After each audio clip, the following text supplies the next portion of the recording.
So we're back working on this 03 Avalanche, and I decided to look up potential waveforms that might be on the International Automotive Technicians Network. So I'm in the waveform library on the Automotive Technicians Network, which is a subscription service, and I see some interesting waveforms here. Here's an example of one here on an 03 Silverado, which would have basically the same foot pedal as this Avalanche.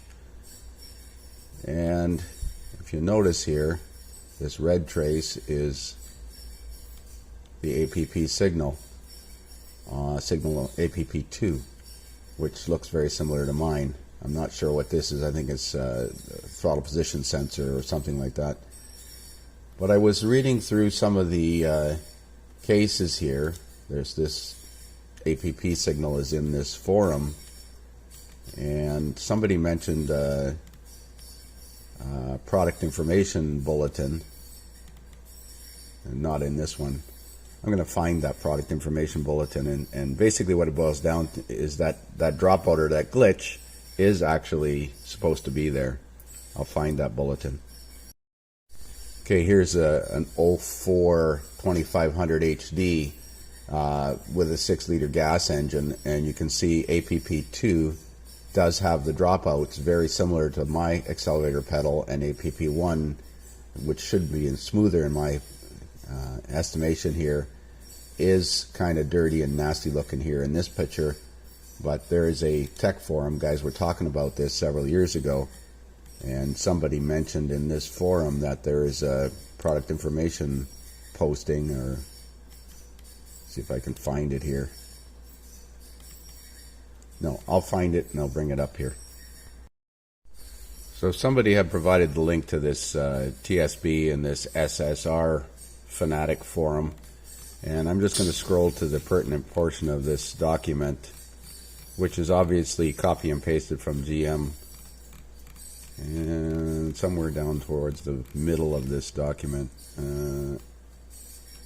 Okay, here we go. 2006 Trailblazer 4-wheel drive, some information on normal APP and TP signal circuit 2 voltage fluctuations. And it's got a whole bunch of models there.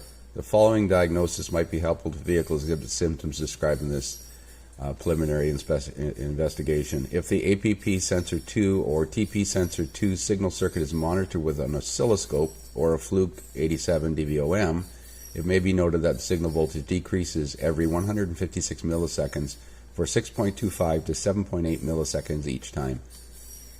It is normal for these voltages to drop as described above. This is the result of the PCM testing the APP and TP sensors for internal shorts. During the PCM test for this DTC, the PCM shorts the TP sensor signal 2 to ground every 156 milliseconds for 6.25 to 7.8 milliseconds each time. During the PCM test for this DTC, the PCM shorts APP sensor signal to ground every 156 milliseconds. So basically what that boils down to is what we were seeing, the dropouts, the glitches in that signal are normal. It is a diagnostic glitch, but not like the Chrysler diagnostic glitch, which occurs every couple of seconds. This one is quite pronounced, 156 milliseconds. We're going to have a look at the waveform in a little bit more detail. And I am going to change the sensor because I've ordered it in and it's only like 65 bucks. So the bottom line is you got to do some more research before you assume that there's a problem. I didn't see this bulletin mentioned on Identifix. I'm going to see if I can find it using accelerator pedal as a keyword search. Well, it would be a PIP TSB, but this one on reduced engine power has to do with terminal crimps at the throttle body itself, the throttle position sensors themselves, not the accelerator pedal. And this revised P1125, which is the fault code I have, it doesn't apply to this, and it doesn't specify exactly how the circuit works either. So that's not the one I was looking for. I can't find the TSB mentioned here. I think I'll do a keyword search for the actual number. So put the adjustable pedals all the way to the top so you can access the bolts that hold it to the firewall, and unbolt the pedal assembly from the firewall because you can't get at this lower screw here. These look like they're T15 or T20 Torx, safety Torx screws, so you need a safety Torx bit with a hole in the center of it to get them out. You don't need to take the pedal completely out. There's a cable that drives this adjuster up here, and we're going to leave that attached, so you can simply remove the screws where it sits.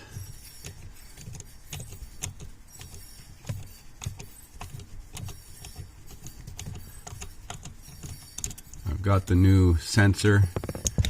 Looks like it just pulls off here. Yeah, no adjustment on it. Okay, so we're going to install the new sensor and have a look at that signal from this new sensor. So here's the Veris Edge setup to watch APP2, APP1 on the scan data, and APP2, APP1 on the graphing multimeter while I manipulate the throttle. And you can see they both rise to about almost 2 volts.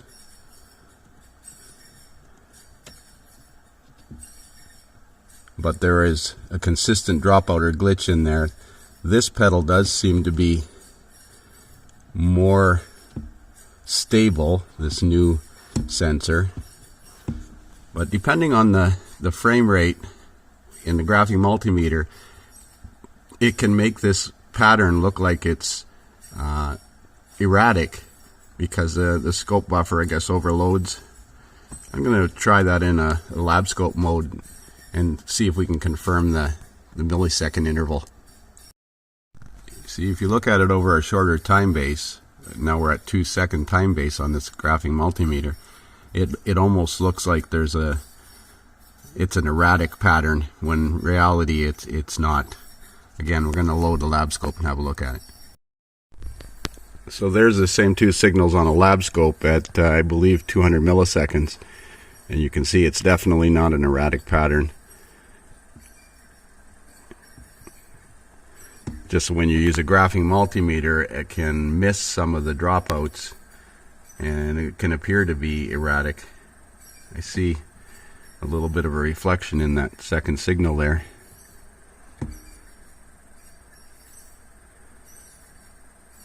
And it seems to stop after a second. Well, we're never going to really know other than driving this thing and seeing if it acts up again. I did replace the sensor, which is what I probably should have done before I got into all this lab scoping and analyzing signals. Sometimes you have enough knowledge to be dangerous, it ends up wasting more time. But we did confirm power and ground to the TAC module, in my opinion. I've applied liquid electrical tape to those spots where I checked it and taped that harness back up. So we'll go for a road test.